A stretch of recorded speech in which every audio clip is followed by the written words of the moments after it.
Pen दो pen, थोड़ा सा एक पेन दो। चलो वो चलो कल जहाँ से पढ़े थे उसके आगे पढ़ेंगे, ठीक है ना। आज इतना खत्म कर देंगे, कल तो पूरा खत्म है। कल ना परसों खत्म है पूरा। देखो वह वैसे ही साथ चला आया।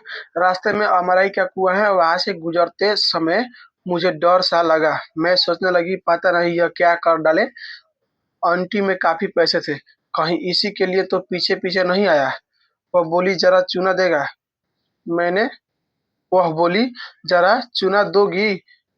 वही बोला जरा चूना दोगी। मैंने दे दिया, वह लेकर चला गया। आज भी आते समय वहीं आकर मिला। माँ जी इधर उधर की बातें करता बीच में बोला, मगम्मा मैं जरा तकलीफ में हूँ, थोड़ा सा कर्ज दोगी। इस बार रागी बेचते ही लौटा दूंगा। कहने का मतलब ये है कि जो ये रंगपा बेटा आया था इनार के पास, माँ जी जाके बता रही है कि देखिए रंगपा बेटा आया था, और जो रंगपा बेटा आया था ना वो मेरे पीछे ही पड़ गया था, मेरे पीछे पीछे आया था। आंटी में हम पैसा रखे थे, आंटी में समझ में आता है क्या होता है। पहले जमाने के लोग देखना यहाँ पर कमर में बांध के रखते थे झोरी हती चुकी, और उसमें पैसा रहता था। वही है आंटी। अब तो पर्स आ गया तो उसी में पैसा रखी थी, ठीक है ना। तब रंगपा आया बोला ना कि सुनो मगम्मा चूना दो ना हमको चूना, ठीक है ना, चूना दो। तो ये चूना दे दी, और फिर आके बोली ना, फिर आके वो बोला कि मगम हमको थोड़ा सा कर्जा दोगी, जब इस बार हम बेचेंगे ना ये वाला रागी तो तुमको पैसा लौटा देंगे, ठीक है ना। मगम्मा से मांग रहे। मैं बोली अरे भैया मेरे पास पैसा कहाँ। तब वो कहने लगा जाने दो मगम्मा, क्या हमें पता नहीं, पैसों को यहाँ वहाँ गाड़ कर रखने से भला क्या मिलता है। फिर थोड़ी देर बाद वही बोला तुम्हारा बेटा तुम्हारे साथ रहता तो मैं तुमसे कर्ज नहीं मांगता। मैं जानता हूँ तुम अपनी बहू के लिए कोई ना कोई चीज वस्तु बनवाती रहती थी। अब वो बात तो नहीं रही। देखिए माँ जी औरत अगर अकेली हो जाती है तो लोगों की आंखें उसकी तरफ लग जाती है। कहने का मतलब ये है, रंगपा बोली भाई साहब मेरे पास, अरे भैया मेरे पास पैसा कहाँ से है। तो ये बोली कि देखो, बोला रंगपा कि देखो हमको पता ना है तुम्हारे पास पैसा है नहीं, तुम इधर उधर पैसा जमीन में गाड़ के रखती हो। पहले तो तुम्हारा बेटा तुम्हारे साथ में था तो अपने बहू के लिए कुछ ना कुछ बनवाती थी उस पैसा का जुटा के। अब तो तुम्हारा बहू भी और तुम्हारा बेटा भी साथे में ही है, तो पैसा कहा जाता है। तो तुम दो हमको, ठीक है ना। ये मांग रहा है और ये कह रही है कि जो औरत होती है अकेले, ये तो हकीकत है। अभी तुम देखना अगर थोड़ा सा हम बता रहे हैं कि एक सामने से लड़की जाएगी अकेले, अगर रहेगी, अगर कोई लड़का जाएगा अगर अच्छा लड़का होगा तो कुछ ना बोलेगा, उस लड़की की ताकेगा भी ना। और वही लड़का खराब होगा उस लड़की की ओर पक्का डेफिनेटली ताकेगा। एक तो पीछे से ताकते जाएगा, उसके बाद जब क्रॉस करेगा उसको तो उसका मुंहवा ताकेगा घूम के। ये हम मिला के देखें, ये बहुत खराब लगता है, इसे नहीं करना चाहिए। इससे क्या होता है लड़कियां जो होती है ना महिला अनकंफर्टेबल महसूस करती है, अपने आप को खतरा महसूस करती है। अब वो जो अगर अच्छा लड़की रहेगी, थोड़ा सा जिद्दी लड़की, उसको पीट देगी तो दोबारा ऐसा ना करेगा। अब वो जो कौन लड़की डर के भागेगी ना तो उसका मन बढ़ जाएगा। जानवर हमला करता है, कहा है कि आप जब डर के भाग लगते हैं तभी हमला करता है। अगर आप उजे खड़ा हो जाइएगा ना तो नहीं भागेगा। आप भारतीय सेना में जब भर्ती होंगे ना, वो जब आपको पेट्रोलिंग में जाना होगा तो वहाँ पर आपको सिखाया जाता है जब सामने से जानवर आ गया ना तो क्या करना है, तो अपने आप को आकार बढ़ाइए। जानवर आकार से डरता है, साइज से डरता है। कहने का मतलब ये है जैसे हम होते हैं, उसको ये ना पता है कि बच्चा है छोटा हमसे ताकतवर रखा है, उस साइज से डरता है। वो देखेगा ना कि अरे इतना बड़ा है इन हम पे हमला कर सकता है, तो अपने साइज को इसे बढ़ाओ, ठीक है ना, इसे पूरे ऐसे साइज बढ़ाओ। और तुम गत्ते गत्ते इसे अपने चाँप इधर निकलो। काहे निकलो कि वो जो सामने से आ रहा है ना जानवर, वो देख के इसे निकल जाए, तो कहीं वो सेफ महसूस करे। और तुम अगर पीठ दिखा के इसे भागोगे तो तुम पे हमला कर देगा।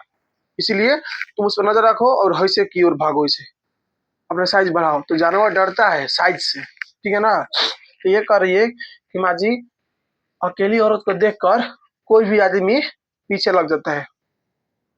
मैंने मगम्मत से कहा मैं अपने घर वाले से पूछकर बताऊंगी।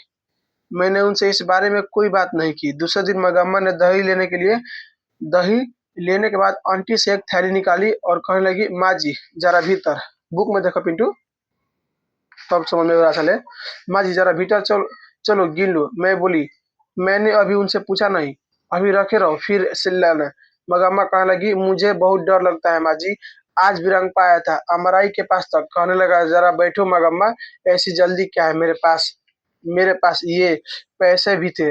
मेरा दिल जोर से धड़कने लगा था, अगर मैं नहीं रुकती तो वो जबरन बाह पकड़कर बिठा लेता है। कहने का मतलब ये है, ये बोली थी ना, कौन, मगम्मा बोली थी ना कि माँ जी हम मेरे लिए मतलब मेरा पैसा को बैंक में जमा करवा दीजिए। तो ये बोली थी ना कि रुको हम अपने पति से पूछ के बताएंगे। तो ये अगला दिन आई तब बोली कि मगम्मा, माँ जी थोड़ा अंदर चलिए, पैसा मेरा गिन लीजिए कितना है, रखवा दीजिएगा। तो बोली कि अभी हम अपने पति से पूछे ना है। बोला मत देखिए ना माँ जी, हम आ रहे थे तो हमारे ही के कुआं के पास ना रंगपा हमको बैठा लिया था, कह रहा बैठो ना।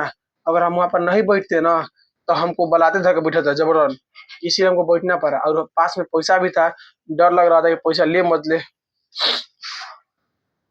इस डर से बैठ गई। वह दुनिया जहान की बातें करता रहा। बाद में मेरा हाथ पकड़कर बोला, मंगमा तुम कितनी अच्छी हो।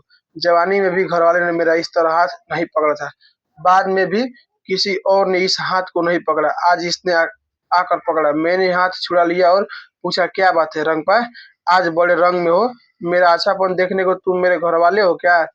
कहते हुए उठकर तेजी से चली आई। माँ जी, कल उसने पैसे मांगे थे, आज उसने पान मांगा।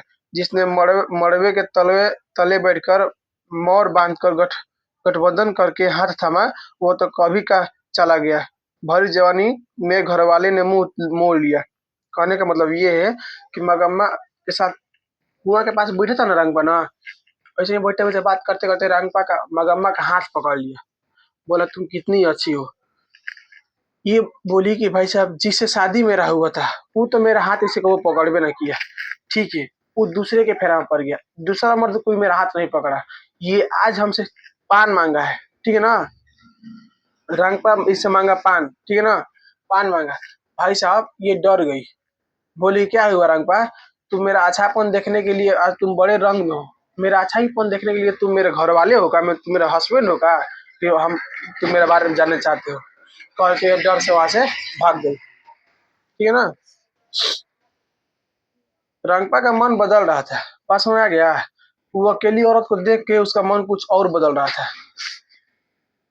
इसलिए मैंने कहा मैंने अपना कोई होती तो सोचकर खुश हो जाती। घर वाले ने तो पसंद नहीं किया, पर कोई तो पसंद करने वाला मिला।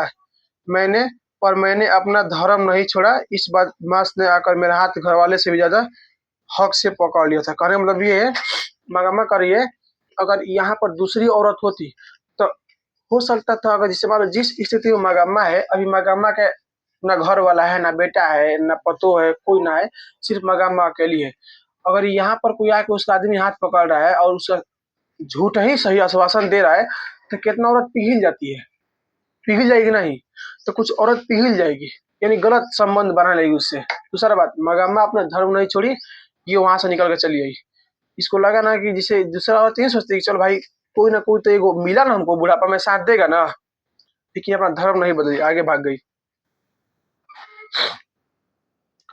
मैं तो रह जाऊंगी माँ जी, पर वह रहने दो तब ना।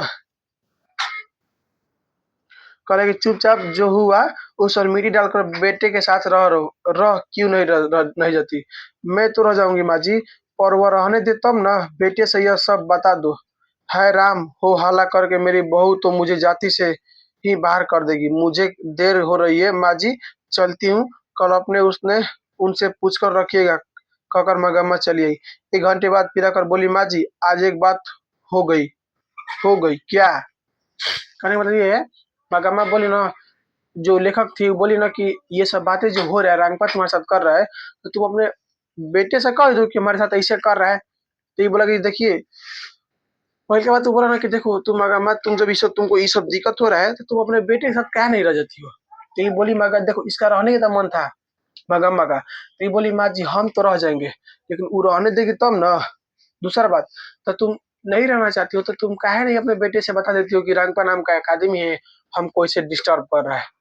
तो कह रहे कि माँ जी अगर हम कह देंगे तो मेरा बदनामी हो जाएगा पूरा, हर जगह, होकर वगैरह कोई शक ना है, कोई कर देगा।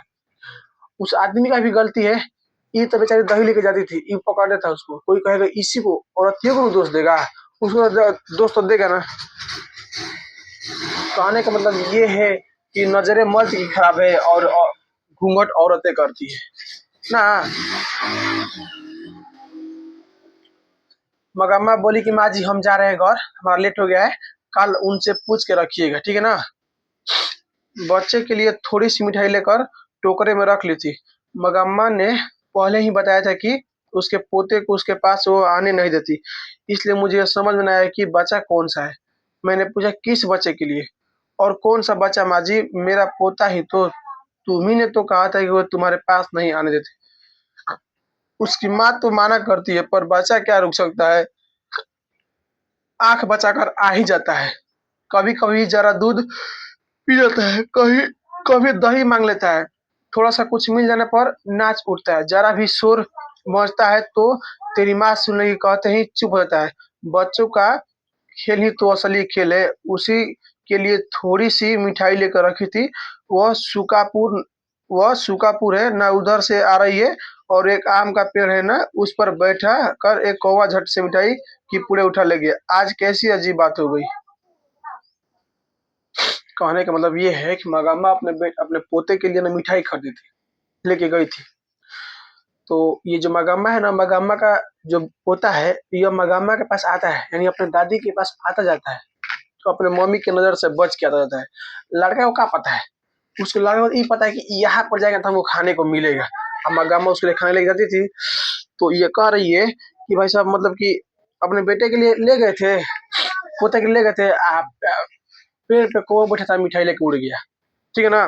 दूसरा बात, जब उसका पोता आता था उसके पास में, तो हाला करता था ना, तो कहती थी मगा मानो कि ये चुप रहो ना, तो तुम्हारी मम्मी सुन लेगी, तो वो चुप हो जाता था। ये सब बातें इसी से बता रही उसे। जब ये आके बोली ना क्या बात हो गया आज, मतलब कि उसके पास नहीं रहते, तो लेखक सोच रहे थे ना कि भाई साहब किस किस बच्चे के बारे में बात करिए। कैसे कि जो इसका पोता है वो तो इसके पास रहता नहीं है, तो किस बच्चे के बारे में लेखक यही पूछना चाहते थे कि हम सोच में पड़ गए कि मगम्मा किस बच्चे के बारे में बात कर रही है। तो वही माँ जी जो है ना मेरा पोता, उसी के बारे में, और कौन सा है, किसके बारे में बात करेंगे।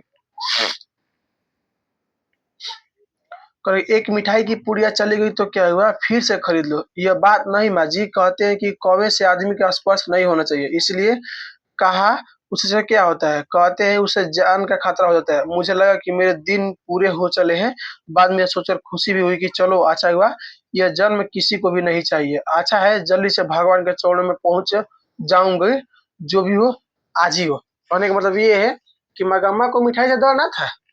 कौवा उसके टोकरी में से लेके उड़ गया मिठाई, तो उसको मिठाई से डरना था। उसको डर ही था ना कि देखियो मगम्मा जो थी पढ़ी लिखी औरत नहीं थी, गांव घर की महिला थी, सीधा सादी। ये कहावत गांव में बहुते होता है, कहावत वो सुने होगो कि छत पे बैठ के, अगर तुम्हारे छत पे बैठ के कौवा बोल दिया ना, तो सुनो तुम्हारे घर में मेहमान आने वाला है। ऐसा बचपन में हम इंतजार करते थे, कौवा कहाँ बोल रहा है, मेरे घर के बगल में पीपल का पेड़ है, उस पर कौवा बोलता था, अरे इधर आएगा कोई ना कोई, या कोई नहीं आता था। दूसरा बात, तो मगम्मा कह रही है कि भाई साहब कि हमको मिठाई से डरना है, लेकिन कहते हैं ना कि कौवा जब स्पर्श कर लेगा आदमी को ना, तो ये आदमी का मरने का दिन आ गया, यानी आदमी मर जाएगा। अगर अम्मा बोली चलिए ठीक है कोई दिक्कत ना, ऐसन दुख का रख के करेंगे, बढ़िया है आज ही मर जाएंगे ना। तुम भी कैसी पागलपन की बातें कर रही हो, पहले तो कौवे की आसानी से मिठाई मिल जाए, ऐसे रख रख कर लाओ, अगर वह उठा ले जाए तो कहीं की जान का खतरा। यह कौन सी अकल की बात है, जाओ चुपचाप घर जाओ। तो आप यह कहना तो आपका यह कहना है कि कोई डर नहीं है। डर वह कुछ भी नहीं है, जितना झगड़ा होता है उम्र बढ़ती है, दोबारा उस बारे में मत सोचो। हंसते हंसते घर जाओ। मगम्मा चली गई। मैं उसकी मानसिक स्थिति सोचकर आश्चर्यचकित हुई। बेटा चाहिए, बहू चाहिए, पोता चाहिए, साथ ही वो घर भी बड़ी है, यह लालसा छूटी नहीं। जीवन के प्रति एक विचित्र सी उब, फिर भी मरने की इच्छा नहीं और अनिच्छा प्रकट करने का मन ही नहीं करता। हम सोचते हैं ये गांव के लोग हैं, कुछ जानते नहीं, कोई लुकाव छिपाव नहीं, तो भी लोग की मानसिक स्थिति के पीछे परतों पर पड़ते हैं। बड़े घर में छोटा घाड़ा समाया है। मैंने सोचा ये कैसा नाटकीय सूत्र है। कहने का मतलब ये है, ये मगम्मा बोली थी लेखक की, एक बताओ, तुम ऊपर से कपार पे रख के टोकरी लेके आते हो, तोपते ना कुछ से, ऊपर तुम मिठाई रखे हो, खुला है टोकरी, तो चिड़िया लेके ना उड़ जाएगा। एगो तो चिड़िया ऊपर से तुम कहते हो कि जान का खतरा है, तो तुम दूध खुले छोड़ दियो, बिलाई पी गई तो बोलेगी झूठ कर दी, तो हम नहीं ऐसी करेंगे, नहीं पियेंगे। ये लेखक कह रहे गांव के लोगों के पता में क्या है, ये एक मगामा चाहे कि मेरा पोता भी मिल जाए, मेरा बेटा भी मिल जाए, मेरा बहू भी मिल जाए और मेरा घर भी मिल जाए, सब कुछ मिल जाए, लेकिन तब पर भी मन में कुछ ना कुछ ऐसी है। मगम्मत जब फिर से घर आई तो उसने एक समाचार दिया, अब पोता अपने माँ बाप को छोड़कर उसके पास आ गया।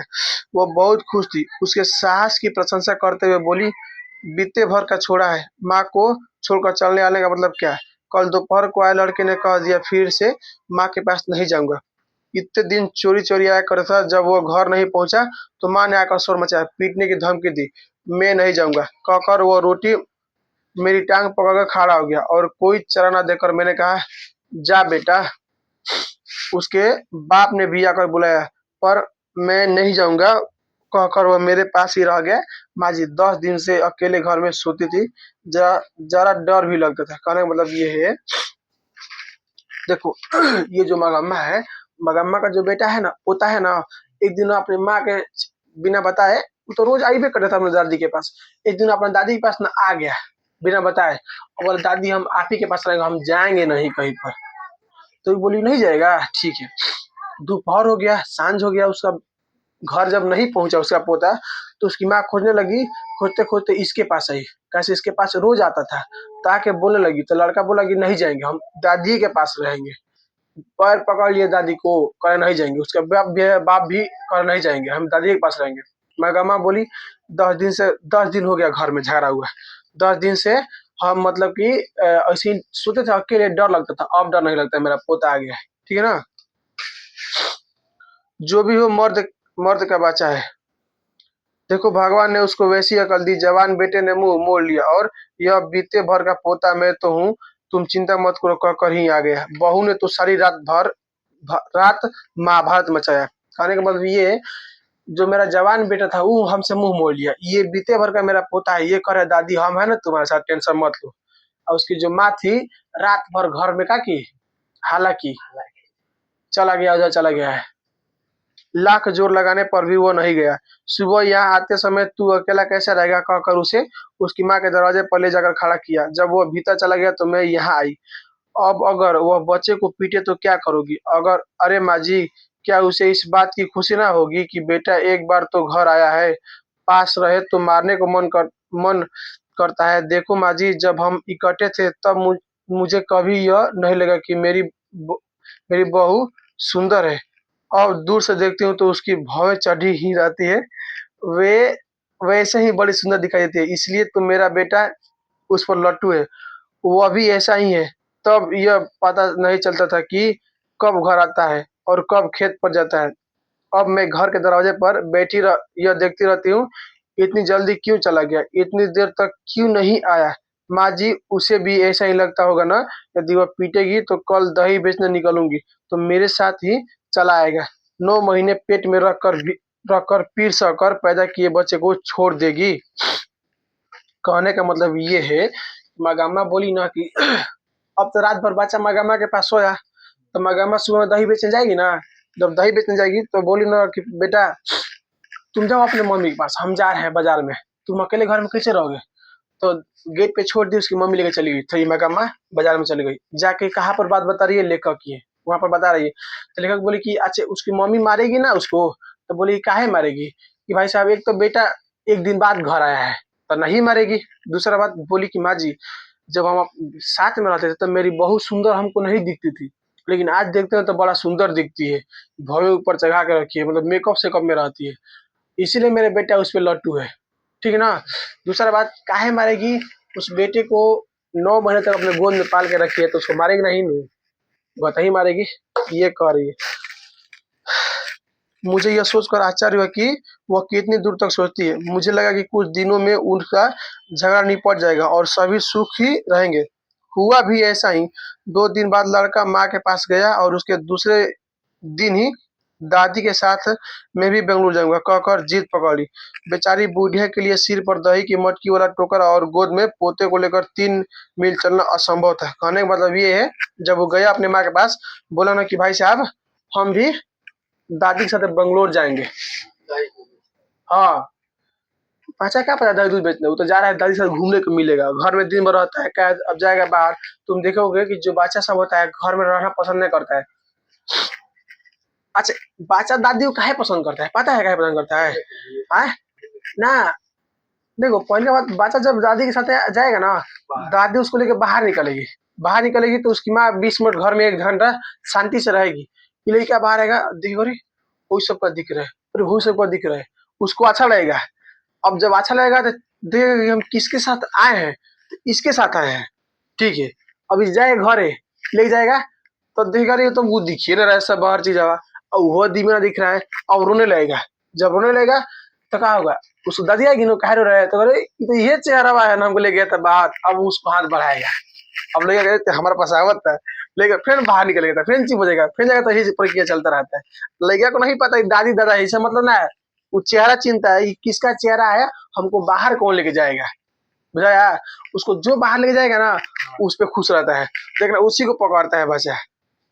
हम लोग कहते हैं हमको चिंता किसी को ना है वो वो वाला फायदा खोजता है बचपने से, मनुष्य। तो वह कह रहा है कि जो उसका पोता है, कह रहा है कि हम भी दादी के साथ कहा जाएंगे बंगलोर दही लेके, ठीक है ना। तो दादी बोली भाई साहब, एक तो मेरे कपार में मटका रहता है दही का, और ऊपर से 3 किलोमीटर हमको पैदल चलना पड़ता है, 3 मील। 1 मील में कितना किलोमीटर है? ना ना, कोई कहता है कि 1 मील में 3.5 किलोमीटर होता है। हाँ, मान लो 3 किलोमीटर, 1 मील 1 किलोमीटर, कंफर्म ना पता है दोस्तों। 1 मील मान लो मगम्मा 3 मील जाती थी। तो बोली कि भाई साहब कपार में दो ही के मटका रहेगा और साथ में पोता रहेगा, तो पोता हुआ हल्का तो है ना, बड़ा है ना, तो भाई तो रहबे करेगा, तो मेरे लिए संभव नहीं है, हम नहीं ले जा सकते हैं। उसकी समझ में ना आया कि क्या करे, बेटे और बहू ने आकर समझाया, उस दिन हमसे गलती हो गई, तुम भी गुस्सा कर क्यों रहोगी, तो कैसे चलेगा माँ, गांव चल। 4 बड़े बूढ़े ने भी समझाया, वह भाला क्यों अपना बड़ापन खोती।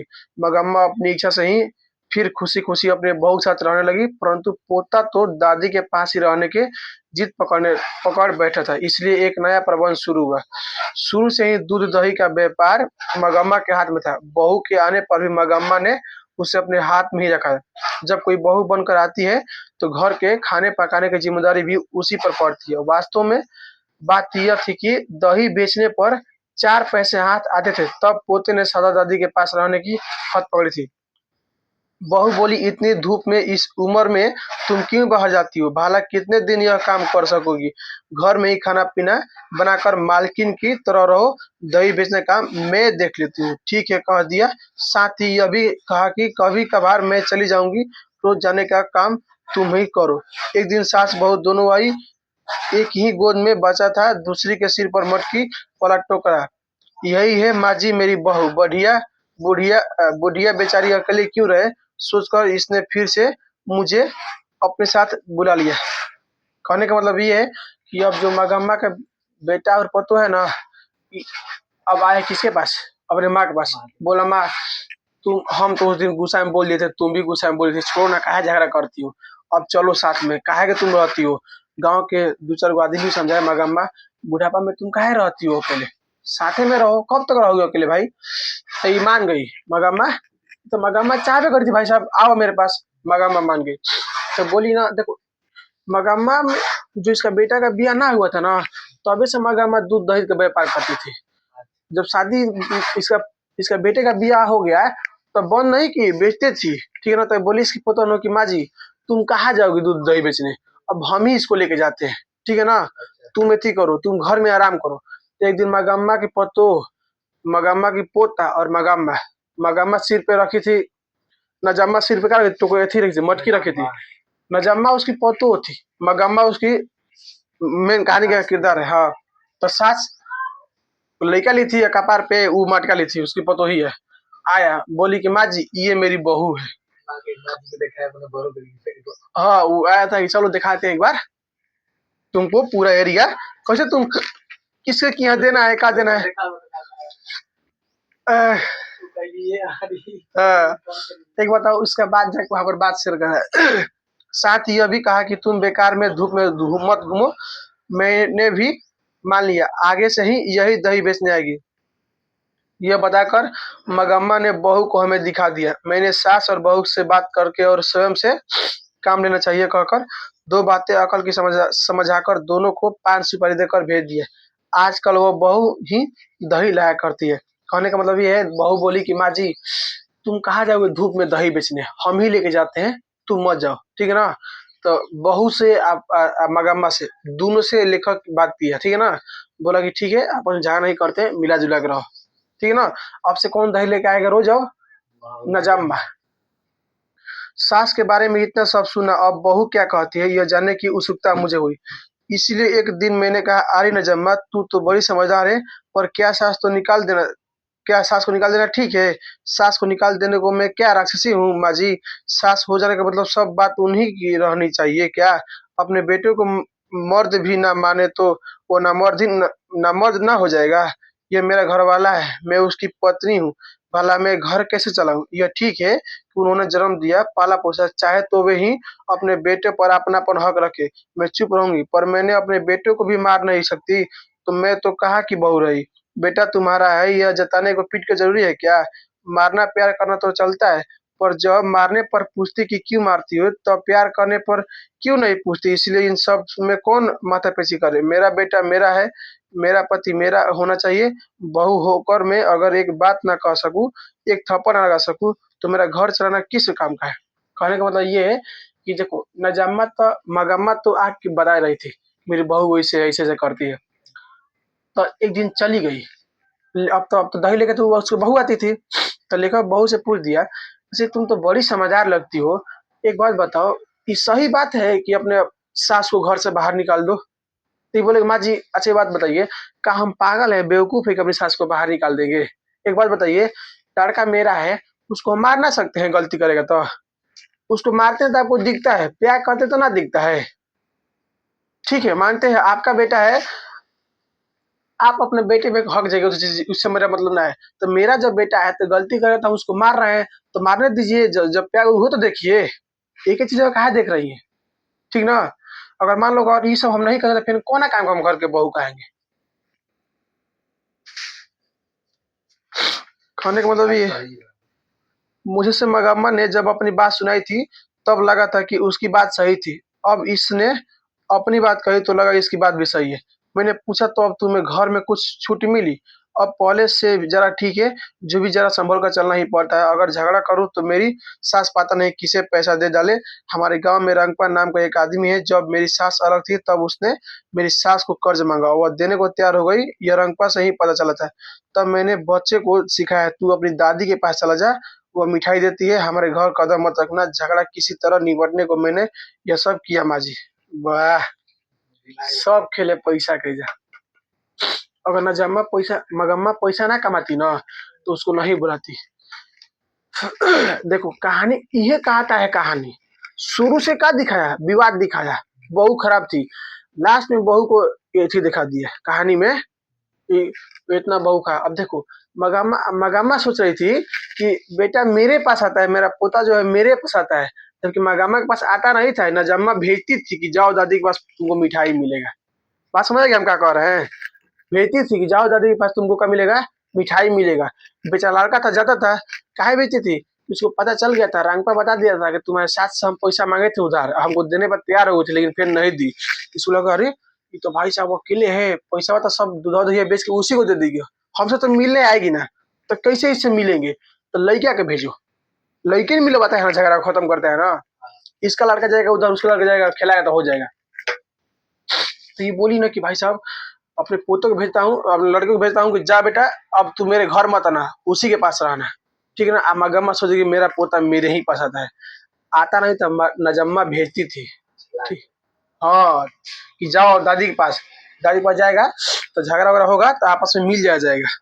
तो लास्ट में मिला नहीं गया, तो पाता दादी के पास अपने आप नहीं गया, बच्चा भी गया, मैंने भेज भी दिया। माँ जी यह सब बताने की बात थोड़ी ही है, आदमी लोग यह सब कहाँ समझते हैं। मुझे ऐसा लगा कि मगम्मा भी अकल से कुछ कम नहीं। उस घर में जब सास बहू में स्वतंत्रता ही हो लगी, उसमें माँ बेटे और पत्नी है, माँ बेटे पर अपने हक नहीं छोड़ना चाहती। देखो मुझे ऐसा लगता है कि मगम्मा भी अकल से कुछ कम नहीं। उस घर में अब सास बहू में स्वतंत्रता ही हो लगी है। उसमें माँ बेटे और पति पत्नी है। माँ बेटे पर से अपना हक नहीं छोड़ना चाहती, बहू पति पर अधिकार जमाना चाहती है। यह सारे संसार का ही किस्सा है। इस कहानी का मेन मुख्य देखो, ये माँ जो है ना, ये नहीं चाहती है मेरा बेटा मुंह से छूट जाए, और पतो जो होती है, पत्नी जो होती है, वो ना चाहती है मेरा पति मुंह से छूट जाए। दोनों में इसीलिए झगड़ा होता है। वो चाहती है कि मेरा बेटा मेरा बात सुने, वो चाहती है मेरा पति मेरा बात सुने, और बेचारा बीच में वो पिसाता पिसाता रहता है, जाए तो जाए कि नहीं। अगर इसकी ओर सटेंगे तो ई नाराज हो जाएगी, इधर सटेंगे तो ई नाराज हो जाएगी, और लेके चलना दोनों को साथे में है। जमाना चाहती है इसकी हार जीत क्या होगी, यह कहीं नहीं जा सकती। पानी में खड़े बच्चे का पाँव खींचने वाले मगरमच्छ की सी दशा बहू की है, ऊपर से बाह पकड़कर बचाने की सी दशा माँ की है। देखो यहाँ पर कह रहा है कि पानी में खड़े बच्चे का पाँव खींचने वाले मगरमच्छ की दशा बहू की है, ऊपर से बाह पकड़कर बचाने की दशा माँ की है, बीच में बच्चे की चेष्टा करने वाले को कष्ट होता है। गांव में यह दही बेचने वाली मगम्मा के घर में, तो शहर में दही लेने वाली मगम्मा के घर में भी है। ये नाटक चलता ही रहता है, इस नाटक का कोई अंत नहीं है। तुम्हारा कहानी खत्म हो गया। कहने का मतलब ये है कि सास बहू का झगड़ा सिर्फ गाँव में ना होता है, शहर में भी चलता है। बात समझ आ गया? यहाँ पर इस कहानी में तुमको क्या नहीं समझ में आया, बोलो पिंटू, बताओ। समझ में लगी किसका टेंशन है, बताओ। क्या टेंशन ले रहा है, बताओ, क्या टेंशन तुम ले रहा है भाई? पहले हम टेंशन वाले कर लेनो, पहले हम कुछ याद करते नहीं किया। जब केक भाई की ना कॉल अभी 60 को पूछला थी, फिर सोचे कि शायद हम जो तब संस्कृत पढ़ते हैं, मतलब तब संस्कृत व्याकरण सबसे ज्यादा पढ़ेगा पड़ी। काहे तू घबराता रह, तू हो जाई व्यवस्था, हम भाई नु। तू खाली 2 महीने पढ़ा ना आराम से, एग्जाम तू दे खाली। अप्रैल महीने फरवरी चलता, मार्च अप्रैल में एग्जाम होगी तार, तो तू अप्रैल की एग्जाम तो दे एक बार। तो ये सोचता है बतेली फिर घर जा देना दिमाग में घुसे का। एक बात बताओ पिंटू, 60 को पूछी ता से, 60 को पूछी नु, 60 में से तारा 40 को ए में से पूछी, हे में से, आ 10 को ओ में से 60 को पूछी, तो 40 तार बुक के सही हो जाई, तो तू गरम ना 10 को मार देबो क्वेश्चन। ठीक बा, चला ना मारई, हम मानतनी। तार हिंदी में तू तार 60 को क्वेश्चन देले बनू, संस्कृत में 100 को देले बनू, 100 में से 50 को मारे बनू। तू मान लो 50 में से तार मान लो तार गलती 15 को, मान लो तू 35 को टिक मार देला, सही मार देला, 35 तारा ऑब्जेक्टिव हुई। ओकर बाद भाई तार गधान सवाल लिखे खातिर उ लिखबो न हो, क्वेश्चन आंसर लिखबो न, संस्कृत में कुछ लिखो दे दिया नंबर। वो टेंशन ना नहीं, तू संस्कृत टेंशन लेबे मत कर। काहे तू टेंशन लेके दिया तरह समझ नहीं गई। तो कह देंगे लड़का दिसंबर में जाके पढ़े लसन। अब बतावा तू अभी यही फरवरी में रो ताड़ा कि हमार ना निकली, तू कैसे कह, बिना पढ़े तू कैसे कह सक ना निकली, बताओ। अभी संस्कृत में तारा एगो चैप्टर खत्म हो नु, बताओ खत्म हो नु, तो पाटलिपुत्र खत्म हो गया, तो काहे घबराता रहा। बहुत आसान बा, संस्कृत में कितना नंबर आई, लेकिन 80 75 85 नंबर आवेला संस्कृत में। तू संस्कृत टेंशन मतलब जौन पढ़ावल वही कर, हर जौन बा तारा के 60 को लिखवा देल नु मुहावरा, और 10 को लिख ले।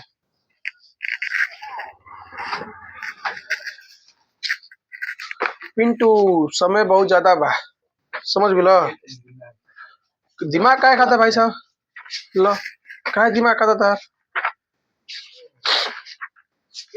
पढ़ाई ना तू टेंशन मत ला, हमार तू बात समझ नहीं कर, तू हमार बात माना ना खालसी, तू संस्कृत के फेर में काहे पड़ल बाड़ा। ये मान तनी घर जाते नहीं तो फिर दिमाग में घुसे तो नहीं है, अब मन करता है गिर के बात करे खुद के। टेंशन मत ला पिंटू, तू काहे के टेंशन लेता समझ कर, ऐसन का लइका टेंशन ली ही तो अच्छा लगी, बताओ बताओ अच्छा लगी।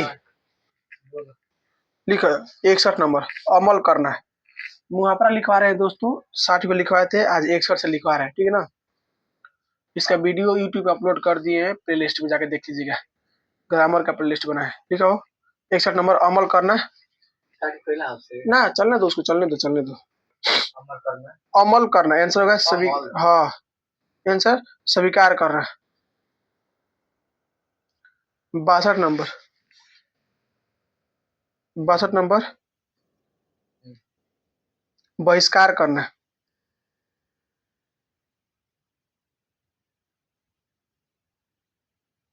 आंसर अवहेलना करना। आंसर होगा अवहेलना करना। 63 नंबर लिखो, हजम करना। आंसर मिला देना। 64 नंबर लिखो, अंक देना। आंसर आलिंगन करना होगा।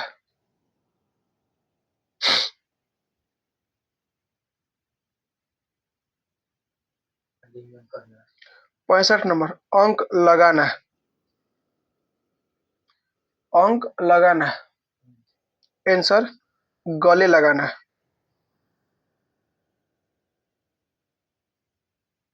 66 नंबर, अंकुश देना।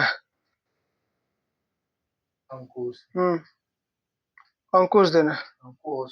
अंकुश अंकुश, अ के ऊपर चंद्र बिंदु, कुश, अंकुश देना। आंसर दबाव डालना।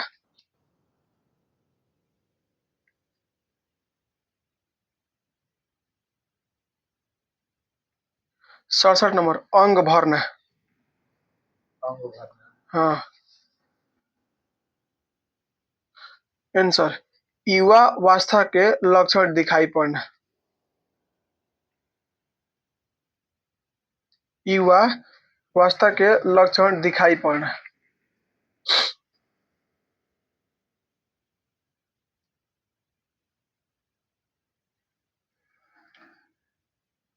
अड़सठ नंबर, अंग छूना। हम्म। आंसर सौगंध खाना।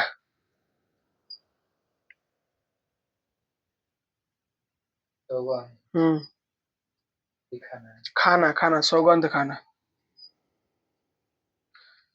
69 नंबर, अंग टूटना।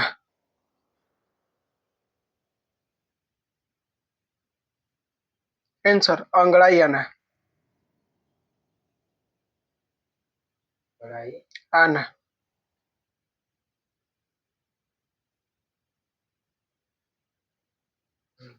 70 नंबर लिखो, अंग अंग मुस्कुराना।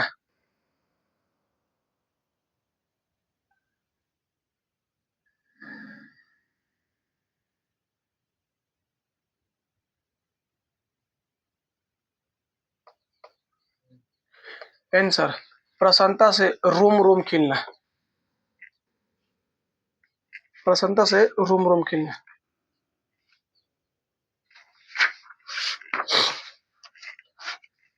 टुनटुन पढ़े आगुलो। हाँ, कहो। ए विद्यार्थी, पढ़ने आ गया तुम? क्या भेजा है? क्या बोली है? तब पढ़े जे हो कि हो जा स्कूल में नू। तो जा स्कूल, स्कूल थोड़ा ना है, कोचिंग है। ये शाम के ये टुनटुन गादा का दबा मर दे तू। प्रश्न बताओ।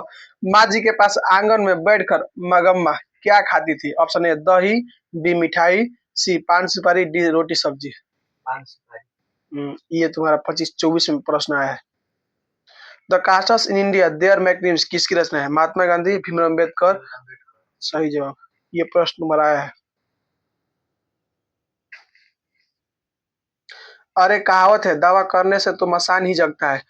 ऑप्शन ए मगम्मा का, बी माजी का, सी नजम्मा का, डी रंगपा का। सोच समझ के बोलो, प्रश्न सुना कहल का चाहता है। अरे कहावत है, दावा करने से तो मसान ही जगता है। मगम्मा का, माजी का, नजम्मा का, रंगपा का। हम्म।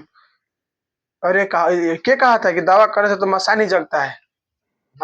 हम्म। ना ना ना, ना। ये जानते हो कहाँ पर बोली थी? बोली थी कि भाई साहब, रुक जाओ एक सेकंड। मगम्मा का होगा, मगम्मा का होगा। जानते हो मगम्मा आंसर होगा, ठीक है ना? जानते हो ये कहाँ पर बात हुआ है? वहां पर जब घर वाला आता है ना, तो साड़ी पहनकर, मतलब घर वाले को खुश रखने के लिए क्या क्या उपाय है, चार को बताई थी ना। उसके मन पसंद खाना बना दीजिए, उसको पैसा कुछ दे दीजिए, आपके पास आया था। हाँ हम कहीं माजी तबास पहले और दूसरा और ना लेता वो कुछ का गड़ा मिले गइडवे ह इ त तार एग्जाम होई रहे उ हम पूछे तनी ई प्रश्न आइल बा प्रश्न वाला पूछे ना जाके तो उ अभी नहीं खिलैनु तो दूसरा है हाँ ई तार चैप्टर खत्म हो गइल बस ना गइल तो एक और अलग से वो टॉपिक नहीं देले कि ये गदाई वाली मांग वाले बारे में खाली है हाँ देले बा ए में नहीं के देले हाँ ए में देले बा पूछेगा आपको टेंशन में नहीं को मार टेंशन में का अभी हमारा सब के सब सही हुई बोलो